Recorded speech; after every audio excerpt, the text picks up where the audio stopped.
మహబూబాబాద్ జిల్లా కేంద్రంలోని ప్రభుత్వ స్కూల్లో అవని ఫౌండేషన్ ఆధ్వర్యంలో విద్యా సామగ్రిని అందజేశారు ఎమ్మెల్యే మురళీ నాయక్.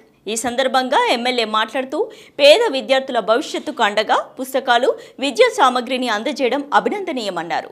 విద్యతోనే నిరుపేదలు ఉన్నత స్థాయికి చేరుకోవచ్చని అన్నారు. రాష్ట్ర ప్రభుత్వం నెలకొల్పనున్న ఇంటిగ్రేటెడ్ గురుకుల విద్యాలయాలతో నిరుపేద విద్యార్థులకు నాణ్యమైన విద్యను అందిస్తామని అన్నారు.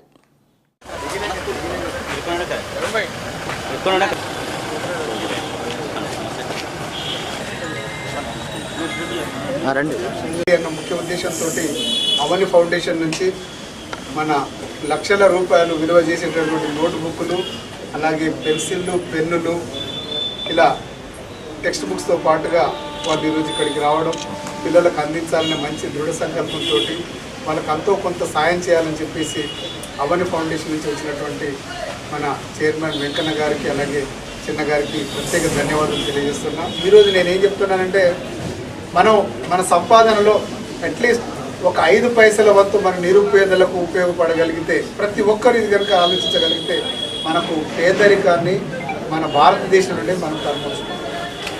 ప్రతి ఒక్కరు మంచి ఉద్దేశంతో మనం ఆలోచించి మన సంపాదన ఒక 5% మన పేద విద్యార్థులకు కనుక వాళ్ళకు ఉపయోగపడే డ్రెస్సులు కావచ్చు, అలాగే వాళ్ళు చదువుకున్నటువంటి స్టేషనరీలు, పెన్ను, పెన్సిళ్ళు, బుక్స్ ఏదున్నా కూడా వాళ్ళకు సమర్పించి, నిజంగా కూడా 2 స్క్వేర్ ఆ మీల్ అంటే రోజుకు సరిపడా 2 పూట భోజనాలు కనుక తినలేని పరిస్థితుల్లో ఉన్న వాళ్ళు కూడా మనం కనుక కొంత ఆర్థికంగా సాయం చేసి, లేకపోతే ఎక్కడన్నా ఫౌండేషన్ ద్వారా వాళ్ళకి అన్నదాన కార్యక్రమం